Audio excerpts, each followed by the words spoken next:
Question जो था कहाँ गया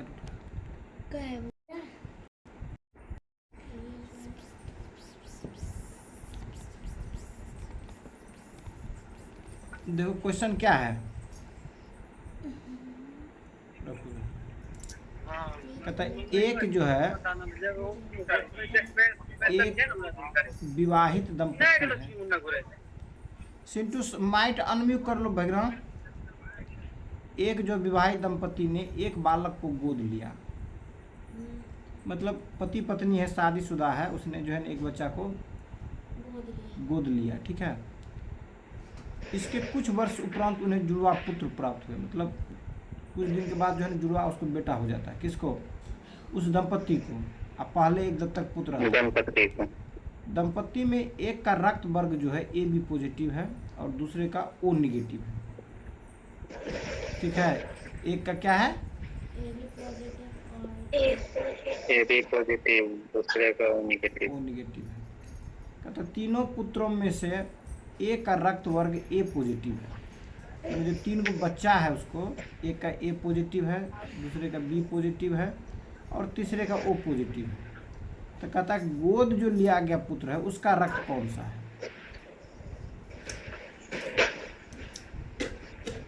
तो उसका रक्त तो हम बता नहीं पाएंगे, क्योंकि इसलिए नहीं बता पाएंगे कि ये जो है बच्चा गोद लिया हुआ है। तो ऐसे परिस्थिति में क्या करना होगा कि वो पता चल जाएगा कि उसका जो अपना बच्चा होगा उसका क्या रक्त पॉजिटिव रक्त होगा ग्रुप, और जो शेष बचेगा वो हो जाएगा कौन सा, जो दत्तक पुत्र है। जैसे A positive, B positive, O positive, उसमें दो तो पता चल जाएगा, लेकिन इसका जो बच्चा है उसका ये ग्रुप हो सकता है। जो शेष बच गया वो उसी का होगा। किसका? गोद लिए वाले बच्चा का। समझ में आया बात है? आए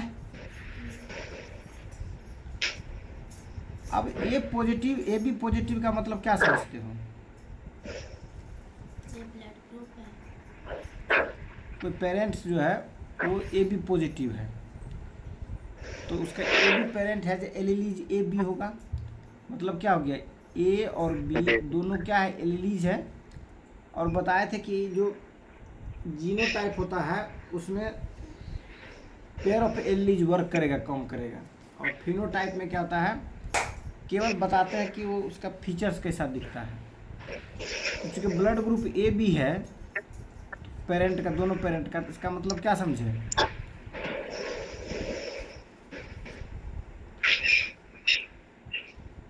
मैंने एक पेरेंट का A B blood group positive है तो ए बी पॉजिटिव है या ए बी है, दूसरे का ओ है।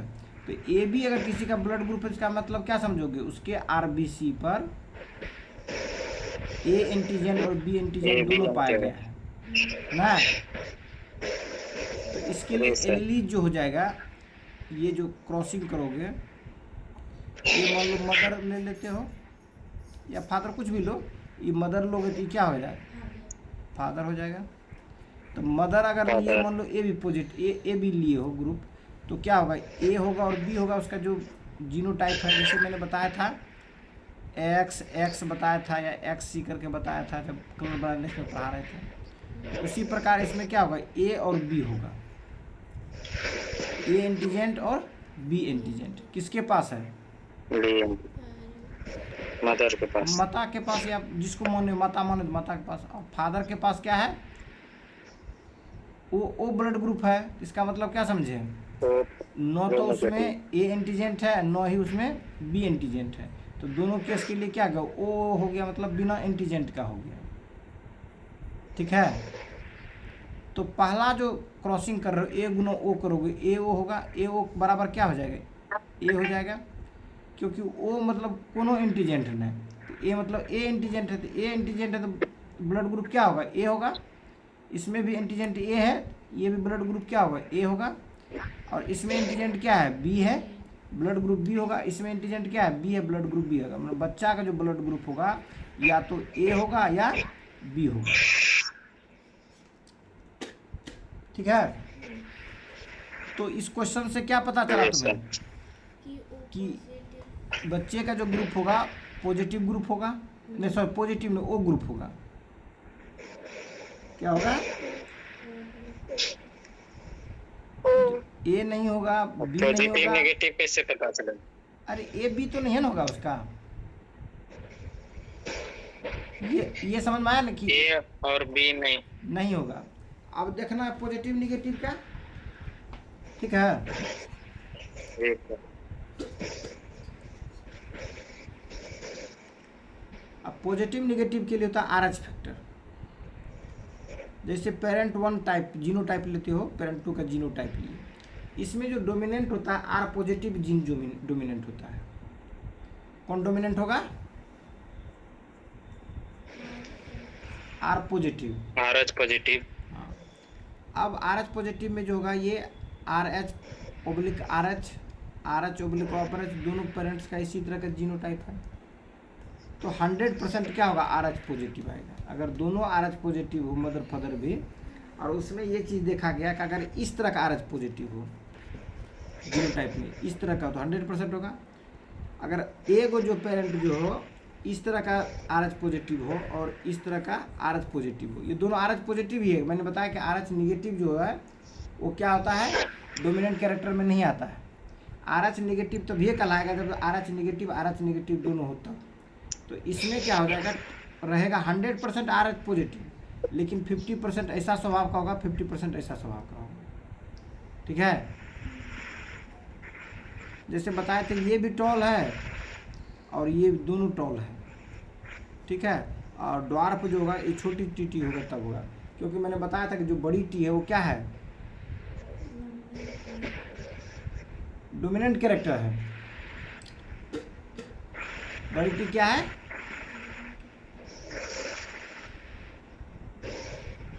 बड़ी टी क्या है, डोमिनेंट कैरेक्टर है, ठीक है। जी सर। तो डोमिनेंट कैरेक्टर होने के कारण बड़ी टी के कारण जो फिनोटाइप होगा, मतलब जो देखने में जो बच्चा होगा वो टॉल होगा, ठीक है। लेकिन उसका जीनोटाइप भले बदला अलग अलग डिफरेंट हो सकता है। जी सर। तो वैसे ही इसमें जो बेटा जब क्रॉसिंग करोगे तो क्या होगा, ये इस तरह का जो नेचर होगा, तो ये 100% are H positive, 100% are H positive, ये भी 100% आर एच पॉजिटिव।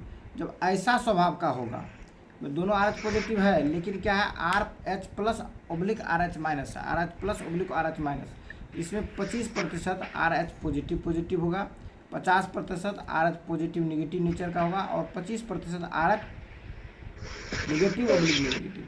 जब दोनों निगेटिव होगा तब ये निगेटिव होगा, अन्यथा निगेटिव नहीं होगा। तो ये जो है क्यों होगा, जैसे बताया था दोनों जब छोटी टी होगा तब वो ड्वार्फ होगा, अगर बड़ी टी छोटी टी हो तब क्या होगा, टॉल ही होगा। बड़ी टी है तो टॉल ही होगा वैसे इसमें, ठीक है। कंसेप्ट क्लियर हो गया।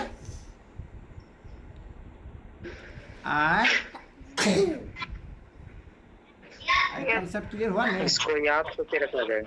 याद थोड़ा रखना बेटा, ये तो क्रॉसिंग करके आ रहा, खाली एक ही चीज याद रखना है। कौन चीज, अरे आर एच पॉजिटिव डोमिनेंट होता है, बस यही याद रखना है और कुछ नहीं याद रखना है, नहीं समझे।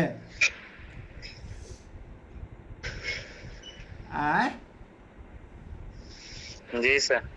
आर एच पॉजिटिव डोमिनेंट होता है, बस यही दिमाग में रखना। तो उसका तो ग्रुप तो ऐसा ही नहीं होगा, बनेगा। ये जो क्रॉसिंग करोगे तो क्या होगा, इसमें सब क्रॉसिंग करोगे तो सब में तो आर एच पॉजिटिव में मैट्रिक्स बनाओ ऐसे, यो आर एच पॉजिटिव है, यो आर एच पॉजिटिव है, यो आर एच पॉजिटिव है, यो आर एच पॉजिटिव है। तो जब क्रॉसिंग करोगे तो सब आर एच पॉजिटिव ही निकलेगा बेटा ने। जी सर। तो क्लियर हो गया कंसेप्ट। 25% 100% हो जाएगा अगर आर एच पॉजिटिव सब में है तो। यहाँ पर बताया जब R H negative, are H positive oblique negative दोनों पॉजिटिव है फिनोटाइप में, लेकिन जीनोटाइप में ऐसा स्वभाव का है, तब जो है 25% आर एच निगेटिव होने का चांस है। अब क्वेश्चन तुम्हारा क्या है इसमें, कि जो बाप है आर ये पॉजिटिव है, माँ जो है वो एगो पॉजिटिव है एगो निगेटिव है, यही ना है। तो वो निगेटिव के लिए क्या मतलब समझ रहे हो, ये निगेटिव तभी होगा जब क्या हो, R H negative oblique R H negative हो, तब निगेटिव होगा, अन्यथा निगेटिव नहीं हो। ओ ग्लोबुल, ठीक है। तो इधर जो तुम्हारे पास जी है sir. RH positive oblique RH positive, एक स्वभाव का होगा। दूसरा क्या होगा, RH पॉजिटिव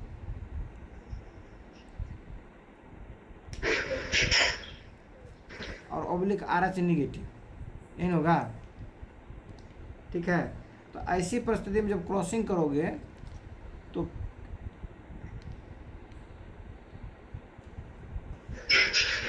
क्रॉसिंग जब करोगे तो क्या आएगा बताओ। RH पॉजिटिव के साथ करोगे तो ये तीनों तो वही आ जाएगा, RH निगेटिव फिर RH positive oblique RH negative. अब निगेटिव वाला के साथ जब करोगे तब 50-50% का चांस बनेगा निगेटिव होने का ना। कितना बनेगा, 50-50 बनेगा इसमें। तो 50-50 बनेगा क्या, निगेटिव पॉजिटिव होने का। लेकिन ब्लड ग्रुप हुआ तो वही नहीं रहेगा बेटा, ए और बी ही होगा। तो चांस तो यही है इसका, दूसरे का बी पॉजिटिव का रहा है ए पॉजिटिव, तो पॉजिटिव होने का चांस तो यही है। लेकिन ओ पॉजिटिव जो होगा वो नहीं हो सकता है। क्यों नहीं हो सकता उसका बच्चा, क्योंकि या तो ए पॉजिटिव होगा या बी पॉजिटिव होगा या ए निगेटिव होगा या बी निगेटिव होगा, यही हो सकता है। लेकिन ओ नहीं हो सकता ब्लड ग्रुप। तो इससे क्या हो जाएगा, डिटरमाइन निश्चित रूप से हो जाएगा, ये ओ पॉजिटिव हो जाएगा आंसर। समझ में आया? जी सर। भेजा इसको, प्रैक्टिस करके घर में देखना जो सिस्टम बताया है।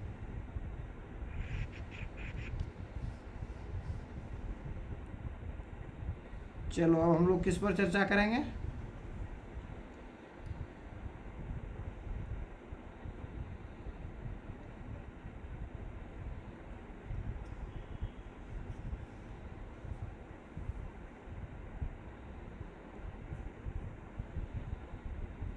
वायरस पर चर्चा करते हैं। क्वेश्चन क्लियर हो गया, प्रैक्टिस करके बनाना फिर से इसको। इस पर क्वेश्चन बड़ा टेक्निकल क्वेश्चन था, किस एग्जाम का था पता नहीं,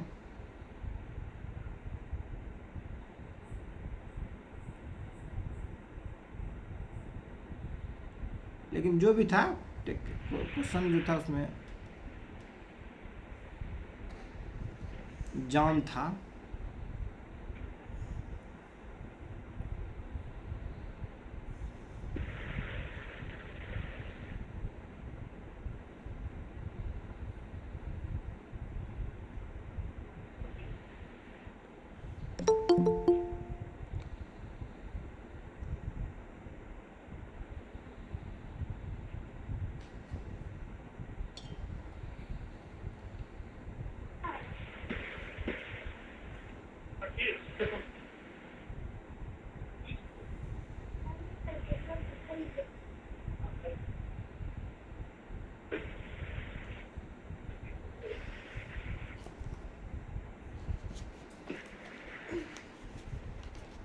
इस तरह का क्वेश्चन और भी प्रैक्टिस करना, कहीं कुछ मिले तो प्रैक्टिस करना बेटा, ठीक है।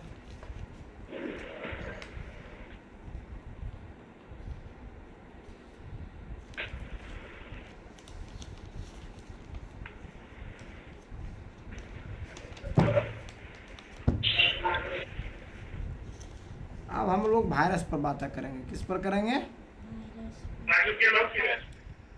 वायरस।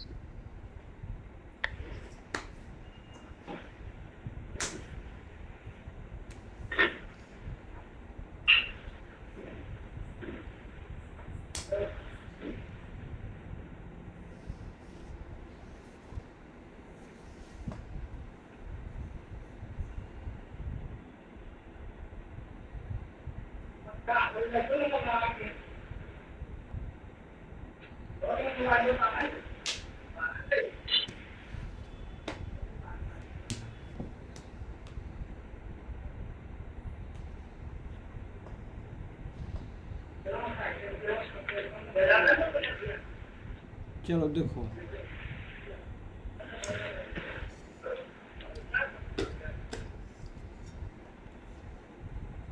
पढ़ो बेटा Vineet,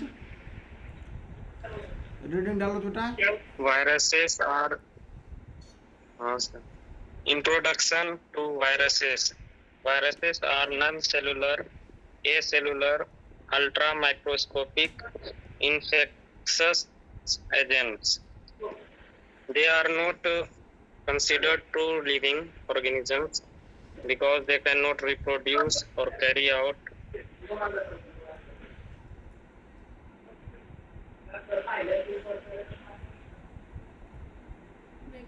They are not considered true living organisms because they cannot reproduce or carry out metabolism outside of a host cell.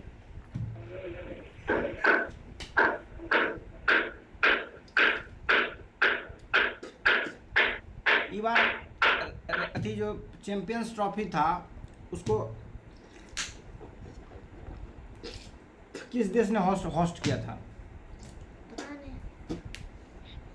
Dubai और पाकिस्तान।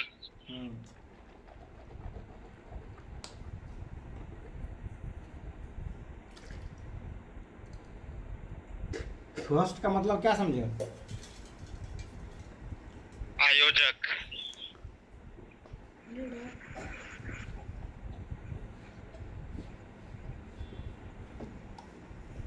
और यहाँ होस्ट का मतलब क्या होगा?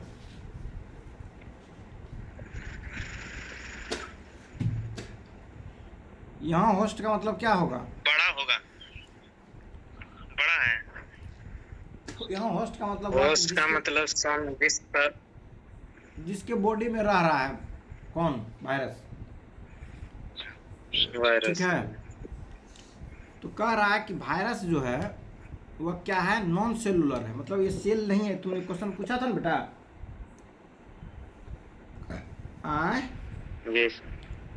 तो ये सेल नहीं है, ये नॉन सेलुलर है। इसीलिए इसको कहा गया लिविंग बीइंग और नॉन लिविंग बीइंग के बीच का कड़ी है। ये होता है it is either made of DNA और आरएनए और प्रोटीन कोटेड रहता है ये। ठीक है, उसके बाद लिखता है दूसरा असेलुलर, नॉन सेलुलर, असेलुलर और अल्ट्रा माइक्रोस्कोपिक इन्फेक्शियस एजेंट्स। ये जो है इन्फेक्शियस एजेंट है, मतलब इन्फेक्शन पैदा करने के लिए, हार्म पैदा करने वाला एजेंट है। They are considered true living organism. ये जो है नॉट कंसीडर, ये इसे कंसीडर नहीं किया जा सकता है कि ये एक्चुअल में ट्रू लिविंग ऑर्गेनिज्म है। ठीक है, क्यों नहीं कंसीडर किया जा सकता है? क्योंकि दे कैन नॉट रिप्रोड्यूस और carry out metabolism outside the host cell. Host cell के बाहर में अगर है तो नो तो वो क्या कर सकता है? रिप्रोडक्शन कर सकता है, और नो ही वो मेटाबॉलिक क्रियाएं कर सकता है। ठीक है, जो मेटाबॉलिक क्रिया समझते हैं ना, जिसको कहते हैं हम लोग बायोकेमिकल रिएक्शन। मेटाबॉलिक को क्या कहते हैं बच्चों? Biochemical reaction. ये बायोकेमिकल रिएक्शन जो है होस्ट सेल के बाहर, होस्ट सेल के बाहर मतलब समझे, जिसको वायरस का इन्फेक्शन है उस बॉडी के अलावा बाहर के बॉडी में वो क्या नहीं कर सकता है? अपने जैसा कॉपी नहीं तैयार कर सकता है।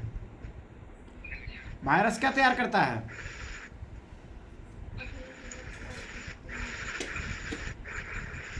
अरे वायरस क्या तैयार करता है? कॉपी। क्या तैयार करता है? अपना कॉपी तैयार करता है। अपना कॉपी तैयार करता है।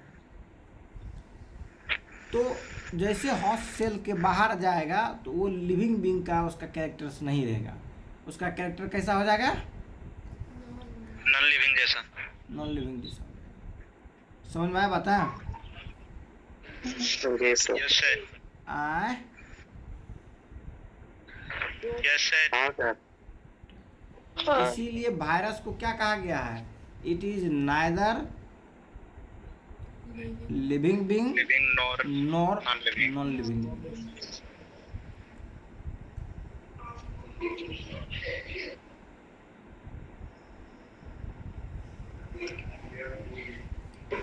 कहता है कि they are obligate intracellular parasites. ये जो है पैरासाइट्स है। ये क्या है? पैरासाइट्स। और ये पैरासाइट जब दूसरे बॉडी के अंदर में जाएगा तो दो जो सेल है उस सेल के बीच में ये क्या करेगा? अपना जगह बनाएगा। ठीक है, और meaning they can only reproduce inside a host cell. ये तभी अपना कॉपी तैयार कर सकता है जब ये क्या होगा, होस्ट सेल के बॉडी में रहेगा तभी। होस्ट सेल के बॉडी से अगर बाहर रहेगा तो वो नहीं कर सकता है, समझे। ऑब्लिगेट मतलब अनिवार्य।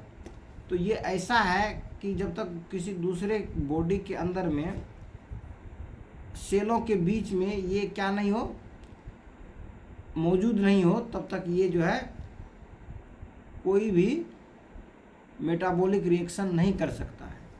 इसलिए कि ये जो है मेटाबॉलिक रिएक्शन के लिए दूसरे के जो भोजन है उसी का उपयोग करके करता है, समझे।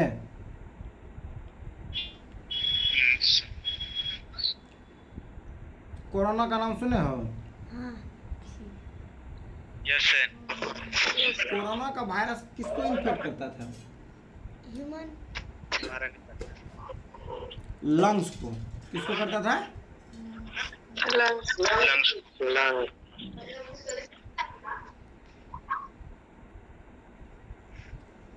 ठीक है।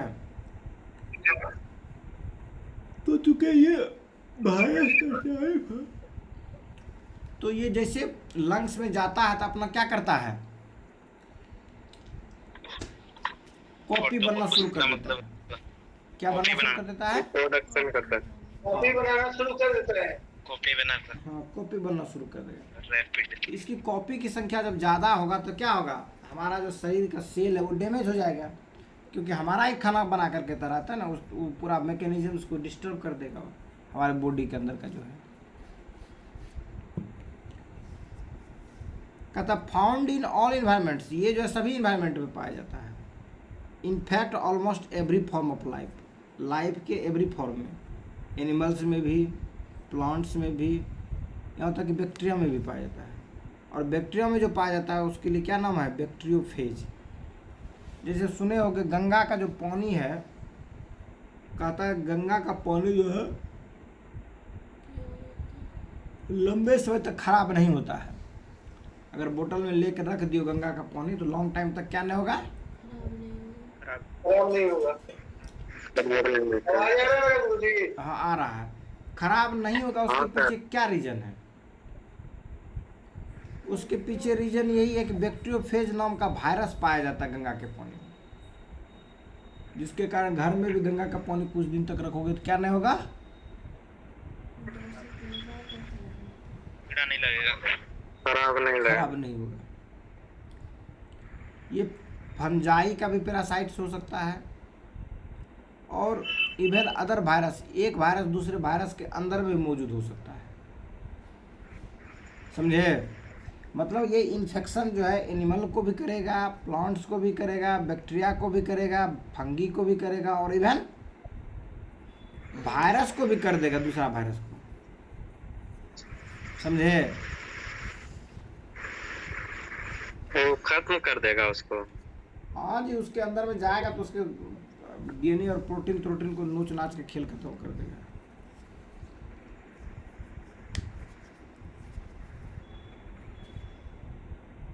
अब स्ट्रक्चर ऑफ वायरस की बात करते हैं। तो इसका जो जेनेटिक मटेरियल है, जिसे एक कॉपी के बाद दूसरा कॉपी में जाता है, तो कहता है कि आइदर मेड ऑफ डीएनए और आरएनए, ये या तो डीएनए का बना होगा या आरएनए का, नेवर बोथ, एक साथ दोनों नहीं होगा, ठीक है, समझे। या तो वायरस डीएनए का बना होगा या किसका बना होगा, आरएनए का। और इसमें दूसरा शब्द क्या बताए थे, प्रोटीन कोटेड। तो कहता कास्पिड में कहता protein coated that surround the genetic material, जो इसका जेनेटिक मटेरियल है उसको सुरक्षा प्रदान करने के लिए क्या है उसके पास, सेल मेम्ब्रेन है,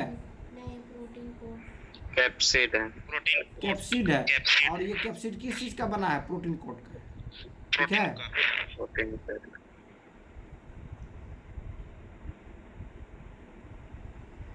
अगला है इनवेलप। कहता है इन सम वायरसेस, कुछ वायरसेस में lipid layer derived from the host cell membrane, host cell membrane से जो है लिपिड को क्या करता है, ड्राइव करता है, और वो उसी से जो क्या करता है, स्पाइक्स बनाता है। स्पाइक समझते हो, कांटा, हाँ दाने, इस तरह से कांटेदार बनता है ने, उसी के बारे में कहता है। वो हो गया ग्लाइकोप्रोटीन। देखे भी होगे वायरस का स्पाइक्स। कोविड-19 का उसी तरह का स्ट्रक्चर है। हाँ, स्पाइक दार करके रहेगा। ठीक है, जैसे घास टाइप से रहता है, किसी चीज में घास उग गया तो उसी प्रकार वायरस में जो घास उगा टाइप से जो दिखाई देगा वही हो गया स्पाइक्स। इसका जो आकार हो सकता है वो हेलिकल हो सकता है। ठीक है, जिसके एग्जांपल में दिया टोबैको मोसाइक वायरस, हेलिकल का एग्जांपल। हेलिकल मतलब सर? शेप है हेलिकल बेटा।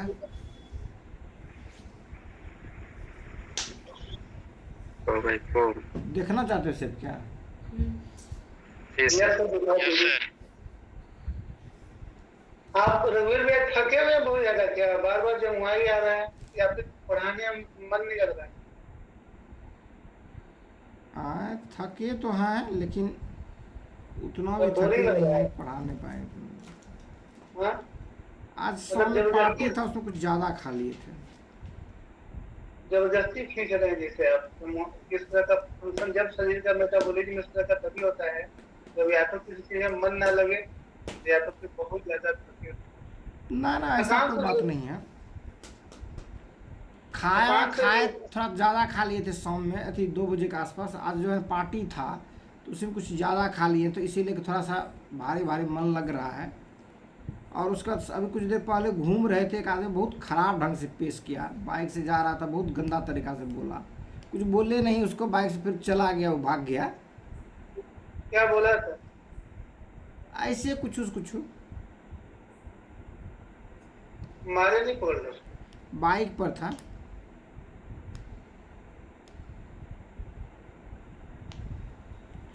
इस स्पाइरलेस शेप का होता है बेटा हेलिक्स जो है।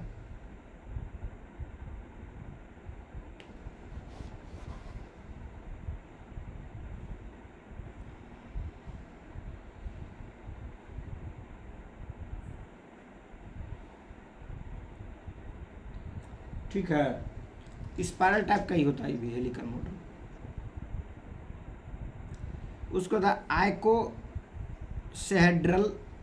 साहेड्रल, ये भी जो है शेप हो सकता है वायरस का। और कॉम्प्लेक्स शेप हो सकता है। कॉम्प्लेक्स शेप मतलब जटिल टाइप का, 2 3 गो शेप को मिला करके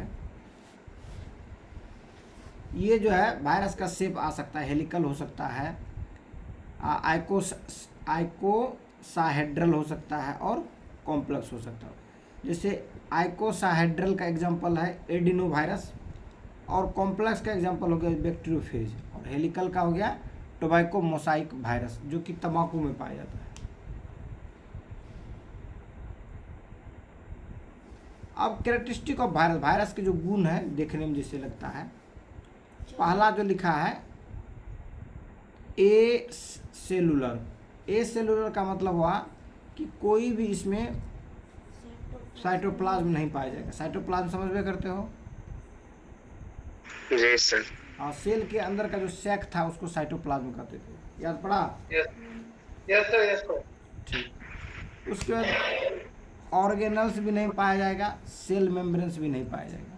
किसमें? वायरस में। एसेलुलर वायरस में नहीं पाया जाता है। ठीक है, इसका साइज जो है 20 से लेकर 300 क्या होगा, नैनोमीटर होगा।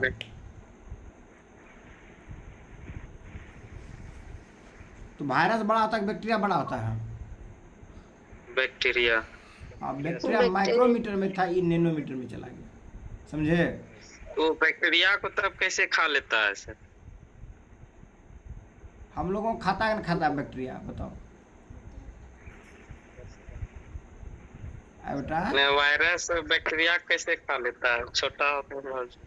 वही तो बोल रहे हैं कि हम लोगों को बैक्टीरिया कैसे खाता है, हम तो बहुत बड़े हैं उससे।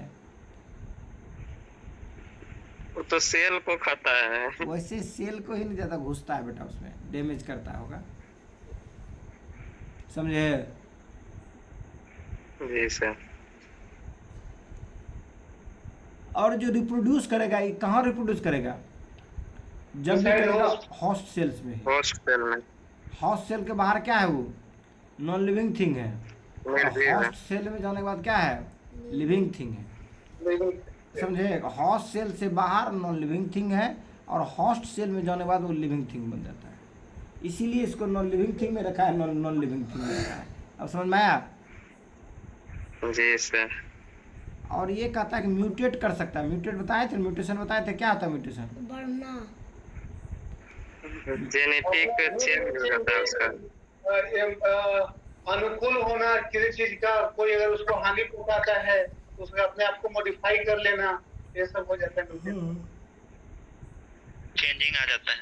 डीएनए के जो सीक्वेंस में बदलाव होगा, जो चेंजिंग होगा परमानेंटली, वो क्या कहलाता है? म्यूटेशन कहलाता है। ठीक है, बहुत तेजी से म्यूटेशन करता है। हाँ। जैसे हम आम इंसानों में म्यूटेशन होने में बहुत समय लगता है, लेकिन ये वायरस वगैरह बहुत तेजी से म्यूटेट अपने आप को म्यूटेशन कर देता है।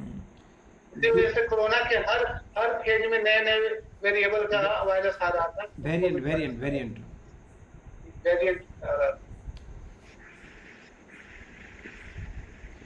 कहता डू नॉट कैरी आउट मतलब कि तो जारी रखना मेटाबॉलिक प्रोसेस। ये मेटाबॉलिक प्रोसेस को ये जारी नहीं रख सकता है। कहाँ? Outside the host cell. Host cell में रहेगा, लेकिन होस्ट सेल से बाहर होगा, ये क्या करेगा?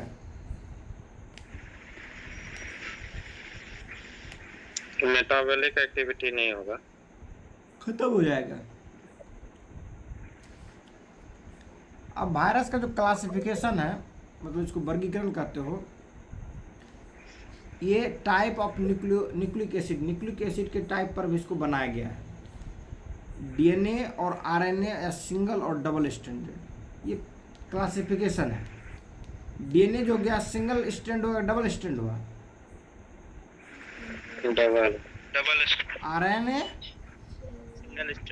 Single strand. वायरस को डबल और सिंगल, अगर मान लो आरएनए से मेड होगा तो सिंगल स्ट्रैंडेड वायरस हो गया। अगर वो डीएनए से मेड होगा तब क्या हो जाएगा? Double standard. हाँ, कंसेप्ट क्लियर हुआ? जी सर। Yes sir.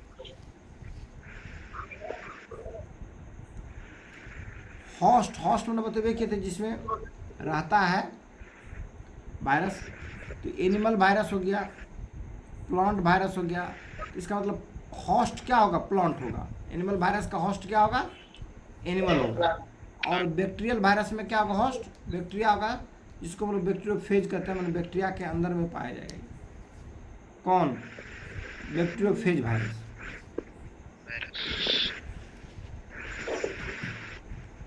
क्योंकि ये मोड ऑफ रिप्लिकेशन दिया है, रिप्रोडक्शन नहीं दिया है। कॉपी तैयार करता है, ठीक है।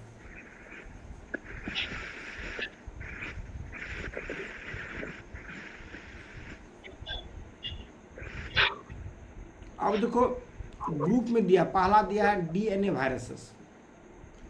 ये सिंगल स्ट्रैंड का होगा, डबल स्ट्रैंड का होगा? Double strand.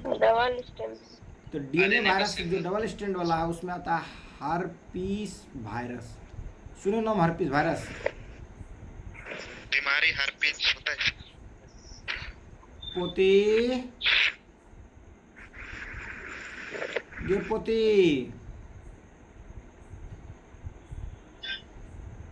आवाज जाए छो पोती?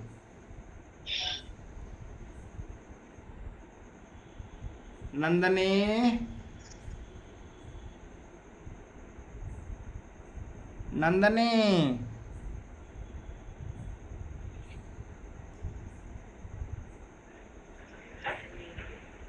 माइक ऑन कर पोती। हाँ, ये हर्पी वायरस का नाम सुनी हो पोती? नहीं। अच्छा, तुम श्यामल दादा का चेहरा देखी हो? किसका चेहरा? तुम श्यामल दादा है न, तुम्हारे एक दादा है न, हाँ। उसके चेहरा में कुछ देखी हो बदलाव? हाँ, पहले कुछ अलग दिखते थे, अभी कुछ अलग दिख रहे। ऐसा क्यों हुआ बेटा, पता है? पता नहीं क्यों। एक बार सुनी होगी कि जो है ना मुंह में जो है ना बड़का बड़का दाग झरकल टाइप से हो गलो ले, पता है? तो तो ये हर्पीज वायरस के कारण ही हुआ था। Herpes virus. हाँ, यही हर्पीज वायरस था। ठीक है, तो ये जो था डबल स्टैंडर्ड वायरस होता है और ये बहुत खतरनाक होता है हर्पीज भी। फीवर तो आता ही है, लेकिन लगेगा झरका बॉन मार दिया मुंह पर, सर तुम्हें पैसे लगते नहीं? माथा तब भी आता है। ठीक है, तो ये जो है डबल स्टैंडर्ड वायरस है। हाँ, क्या भी कुछ बोल रहा है क्या रवि?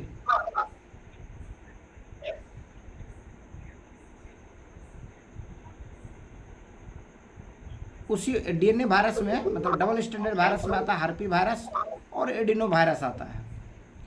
और आरएनए जो सिंगल स्टैंडर्ड जो वायरस है उसमें होता है इन्फ्लुएंजा, जो सर्दी खांसी में होता है। एचआईवी जो ह्यूमन इम्यूनिटी वायरस जो है उसको कोरोना वायरस, ये जो है आरएनए वायरस है। ये क्या है? RNA virus. RNA virus. अब वायरस का रिप्लिकेशन और साइकिल देखो, लाइफ साइकिल कैसे होता है। लाइफ साइकिल मतलब जीवन चक्र। हिलबर्ट इसमें सोने जा रहे बेटा, लाइटिक साइकिल है। जा सो जा।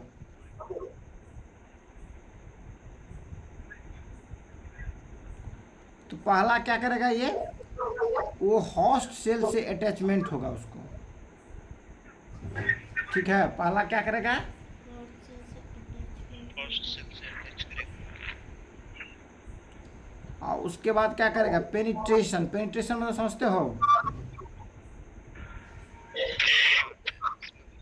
के अंदर चला जाएगा, करेगा। सेल के अंदर। पेनिट्रेशन मतलब होता है इंसर्ट। इंसर्ट मतलब भी होता है घुसाना, और पेनिट्रेशन मतलब भी घुसाना। जैसे कील है, कील देखे ना, कील, यस सर।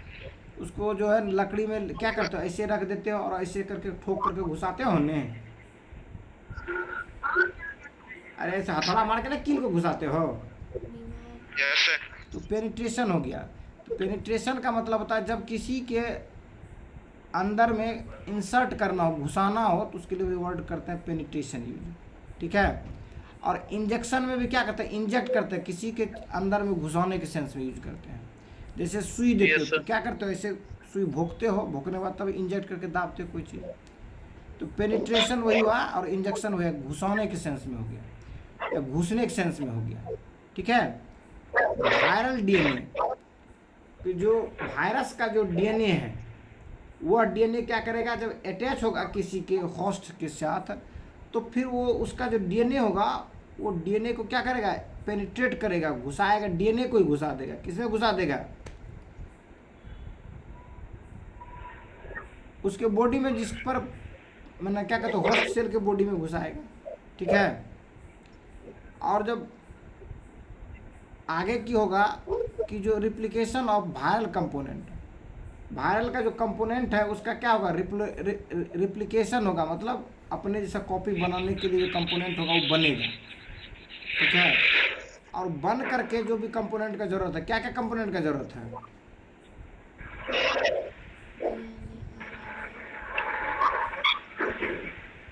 और प्रोटीन कोटेड, डीएनए आरएनए दोनों रहेगा तब नहीं रिप्लिकेशन में भी। एक एक को रहेगा बेटा, कोई या तो डीएनए वाला होगा तो डीएनए बनेगा, आरएनए वाला होगा तो आरएनए बनेगा। ठीक है, एनिमल सेल में तो दोनों रहता है, डीएनए आरएनए दोनों रहता है, तो एक को समाप्त कर देगा। एनिमल सेल से कोई मतलब नहीं बेटा, ये अपना इसका है ना। यस। इस वायरस का परिचय इसके अपने डीएनए से है या अपने आरएनए से है। ठीक है, तो जो उसका कंपोनेंट वायरस के लिए जो जरूरी है, फिर वो जरूरी कंपोनेंट बन जाएगा, रिप्लिकेशन हो जाएगा, तो क्या करेगा, फिर नया वायरस बनाएगा, असेंबली होगा, मतलब वही जो प्रोटीन कोटेड और डीएनए नया जो बनेगा उसमें फिर कोटेड हो जाकर नया वायरस बनेगा। इस तरह से जो है ना नए वायरस का फॉर्मेशन हो जाएगा। वही दिया lysis and release. Last step पहले वायरस, न्यू वायरसेस का क्या होगा, असेंबल बनेगा, अब बनने के बाद क्या होगा, फिर रिलीज होगा, सेपरेट होगा, अलग अलग बनेगा।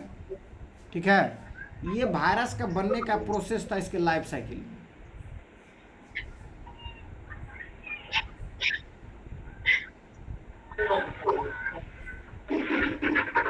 अगला है लाइसोजेनिक साइकिल। ये था लाइफ साइकिल जो देखा अभी हम लोगों ने। अगला जो है वो है लाइसोजेनिक साइकिल। इसमें कहता है कि जो वायरल डीएनए है वो इंटीग्रेट होता है होस्ट के जीनोम से, ठीक है, और can remain dormant before entering the lytic cycle.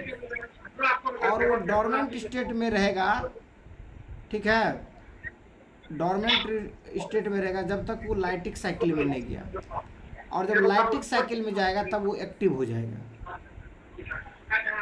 जैसे उदाहरण के लिए लो, कुत्ता जो काटता है कौन सा वायरस होता है वो?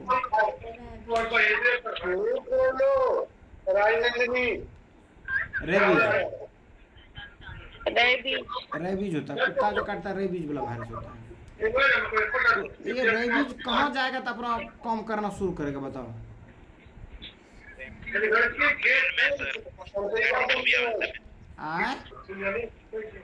नर्वस सिस्टम को ऊपर। हाँ, जब ये नर्वस सिस्टम में पहुंचेगा, सेंट्रल नर्वस सिस्टम में, तब जा करके अपना ये क्या करेगा, कॉपी बनने लगेगा और नर्व सेल्स को क्या करेगा, खा कर डिस्टर्ब करेगा। समझ में आया?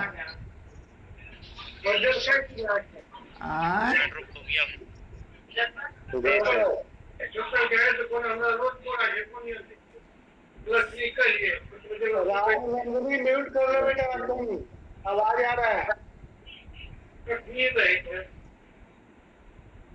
बेटी पोती कहाँ से पोती का आवाज आवे छो?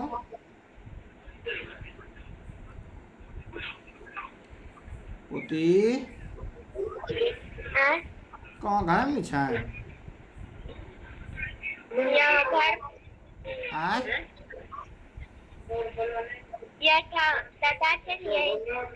कहाँ आई हो?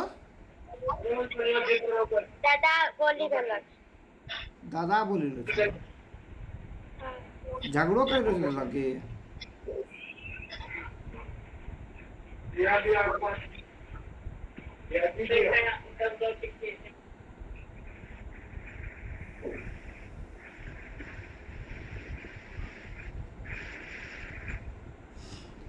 तो ये जब तक लाइटिक साइकिल में नहीं पहुंचेगा तब तक क्या नहीं करेगा ये? तो इसीलिए कहता है कि जो है ना, कि अगर किसी को कुत्ता काट लेता है भाई सुइया पहले ही ले लो।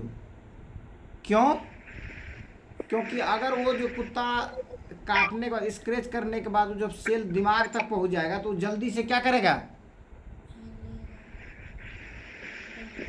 खत्म होगा, संख्या बढ़ा लेगा।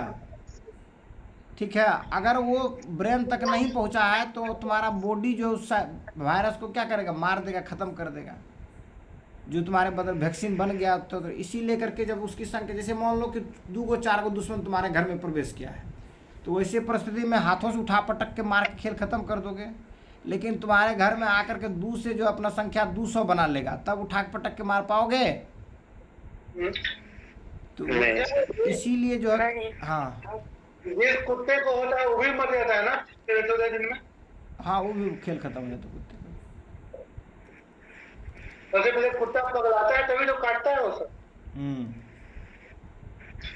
नॉर्मली रैबिट जो है वो कुत्तों में जनरली नहीं पाया जाता है, जिसको हो जाता है उसका मरना फिक्स है।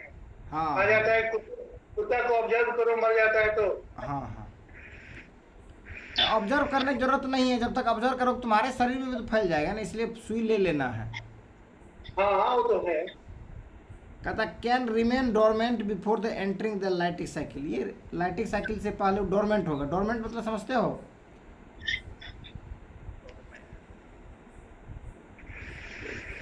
सुस्त कह सकते हो, सुसुप्त। कुछ समय के लिए।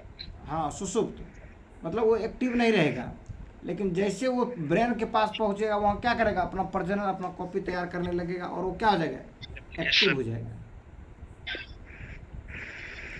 अब एग्जाम्पल ऑफ वायरस में देखो, आदमी के अंदर में जो इन्फेक्शन होता है वायरल डिजीज का, वो है इन्फ्लुएंजा, HIV, एड्स, हेपेटाइटिस, कोविड-19, हर्पीज, मिजल्स, मम्प्स, रूबेला। सबसे वाकिफ तो ही है तुम लोग क्या? ये हो गया मानव में मोस्ट कॉमन इन्फेक्शन है किसका? इन्फ्लुएंजा का। ये कम है, HIV या एड्स का इन्फेक्शन क्या है? कम है, लेकिन फिर भी है, धीरे धीरे गुरु जी इसका संख्या कम रहा है कि बढ़ रहा है? बढ़ रहा है भाई। कम नहीं हो रहा है। नहीं, दुनिया में सबसे ज्यादा एबॉर्शन किस देश में होता है पता है? इंडिया में? नहीं, अमेरिका में।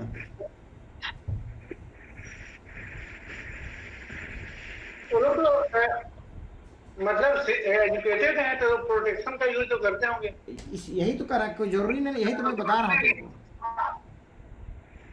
ठीक है? ऐसा जरूरी नहीं जो पढ़ा लिखा आदमी है वो होशियार ज्यादा होगा, ऐसा जरूरी नहीं है।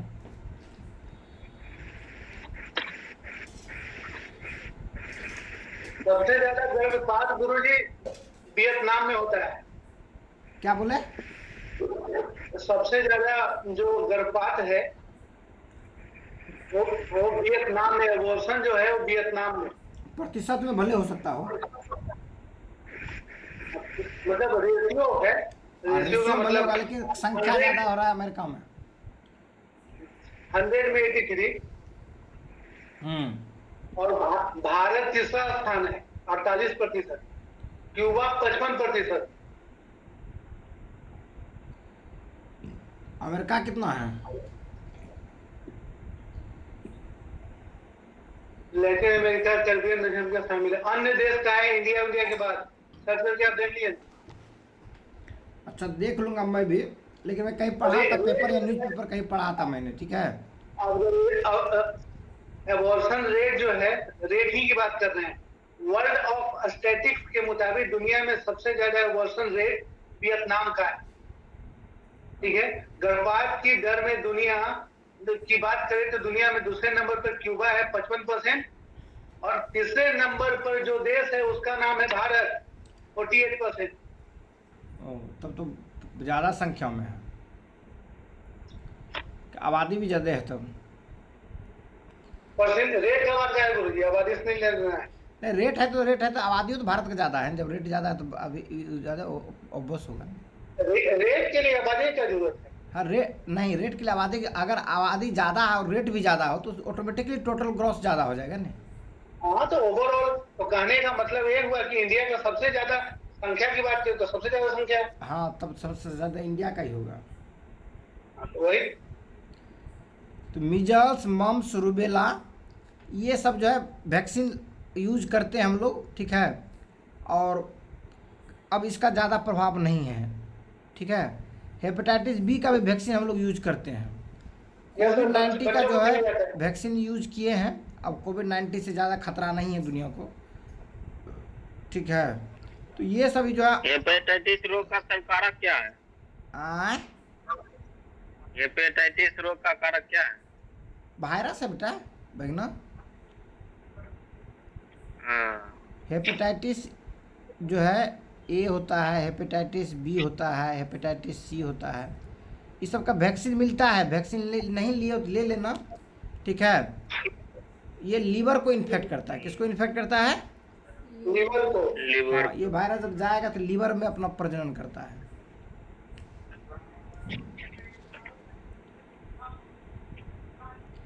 अब एनिमल्स में जो वायरस है वो तुम्हारा है रेबीज, उसके फूट एंड माउथ डिजीज, जो गाय सब में देखते हो मुंह में जो आ जाता है, फोड़ा फोड़ा हो जाता है गाय में, तो फूट और माउथ डिजीज हो गया। पैर में भी देखोगे दाग ताक अति घाव टाइप का जो होता है गाय में, तो गाय भैंस में इस तरह की चीज़ें में देखोगे बहुत लोग गाय मर जाता है इससे, फूट एंड माउथ डिजीज से। तुम्हारे गैया को यही नहीं हुआ था रे अथी बिट्टू? हाँ, एक गाय को हो गया था तब। तो ये खतरनाक डिजीज है फूट एंड माउथ डिजीज, और रेबीज भी होता है गाय जानवर में। प्लांट्स में जो है जैसे कि TMV वायरस है, टोबैको मोसाइक वायरस जो है ये तंबाकू में पाया जाता है। बनाना बंची टॉप वायरस ये भी केला में पाया जाता है ये वायरस। प्रिवेंशन कैसे वायरस का करोगे, रोकने और कंट्रोल करने का तरीका है, तो मेन जो तरीका है वो क्या है, वैक्सीनेशन है। जैसे पोलियो, मीजल्स, कोविड-19 सबका वैक्सीन पड़ गया है तो वैक्सीन से जो है क्या है, राहत है, बचाने के बच सकता है उसमें। और ड्रग में जो होता है ना, एंटी वायरल ड्रग्स यूज किया जाता है जिसमें कि एसिक्लोवीर, AZT ये सब जो है क्या है, एंटी वायरल ड्रग है। लेकिन इसका जो इफेक्ट होता है लिमिटेड होता है और स्लो होता है। ये लिमिटेड होता है, बहुत ज़्यादा नहीं होता, और उसके जो रिप्लिकेशन का रेट को जो है स्लो करता है, माना यही। और फिर तुम्हारा जो बॉडी है, बॉडी क्या करेगा, फिर अपना जो तुम्हारा इम्यूनिटी है वो ओवरकम करेगा उसके ऊपर, समझे। उसके बाद गुड हाइजीन अगर रहते हो, क्वारंटाइन रहते हो तो और लोगों में नहीं फैलेगा, तो इससे भी बेहतर। क्वारंटाइन समझते ना हो, अकेला रहना। जी सर। ठीक। उसके नो एंटीबायोटिक्स, नो एंटीबायोटिक्स जो ये है, इसमें एंटीबायोटिक्स जो है काम नहीं करता है, ठीक है। तो those only work on bacterial, ये केवल बैक्टीरिया पे काम करता है। कौन? एंटीबायोटिक। एंटीवायरल देन करता है। हाँ, तो वही हुआ। जैसे एसिक्लोवीर जो है ये दवाई जो है वो एंटीवायरल ड्रग के रूप में है। AZT जो है एंटीवायरल ड्रग के रूप में है। और मेन जो तुम्हारा जो बॉडी जो है वही काम करता है। और दूसरा जो है वैक्सीनेशन जो बहुत बड़ा मायने रखता है इसमें।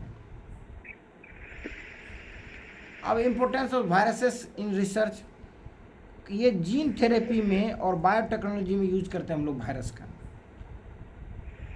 Model system of studying DNA और RNA रिफ्लेक्शन का हम लोग क्या करते हैं, मदद से रिसर्च करते हैं किस तरह से वर्क करता है।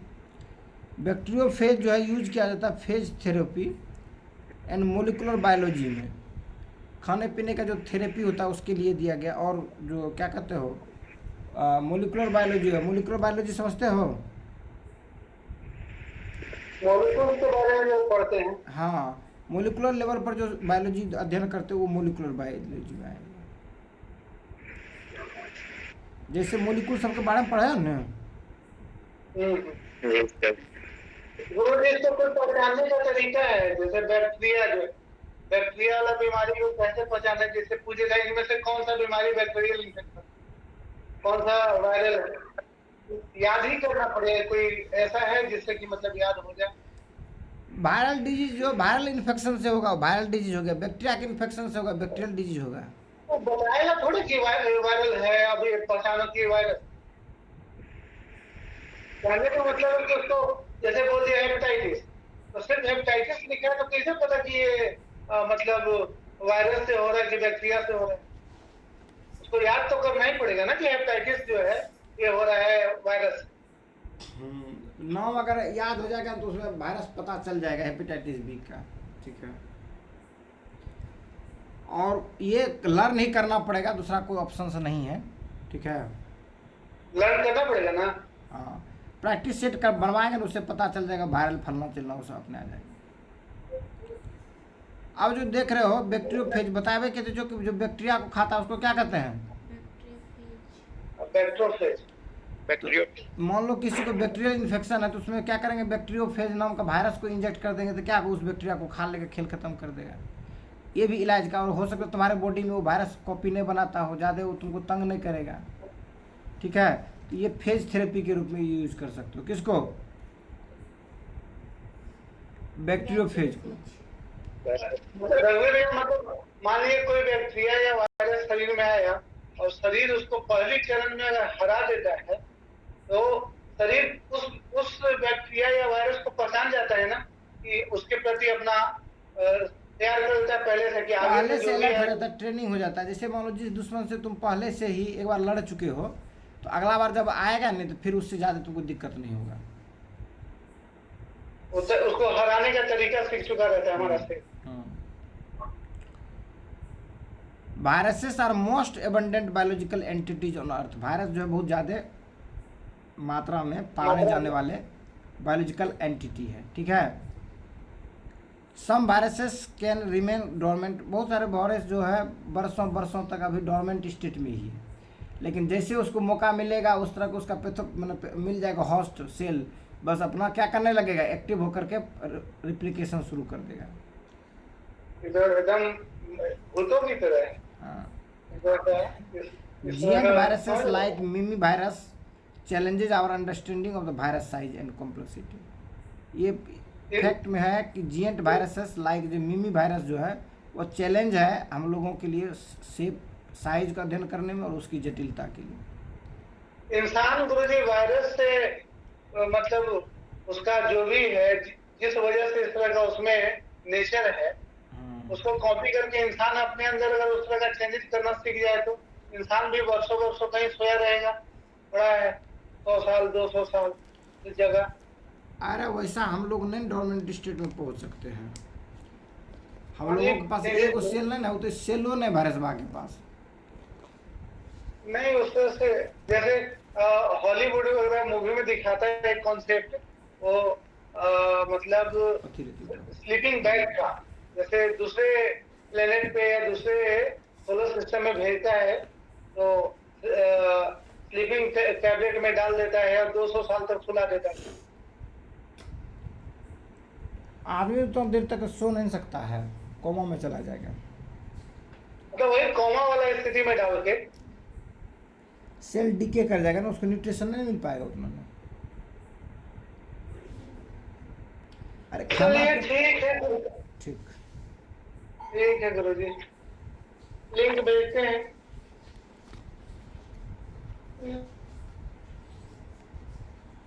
नीतू